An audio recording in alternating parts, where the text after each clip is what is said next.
Asnjë ndryshim.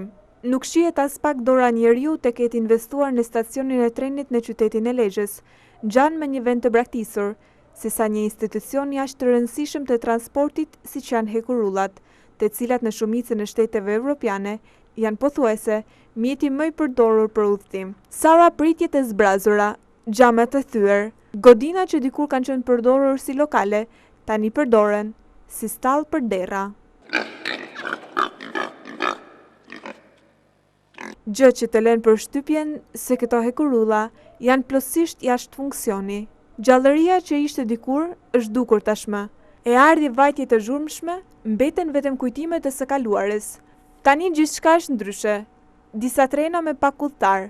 Mësuam se treni i pasagerëve kishte më shumë se 15 ditë që nuk ishte në funksion. Stacioni i trenit në Lezhë të lë për shtypjen e një vendi të harruar nga ata që udhëheqin këtë institucion, e po ashtu edhe nga qeveria e vendit. Dyert e vjetruara dhe një ndërtesë e cila ngjan me disa ndërtesa të shekujve më parë.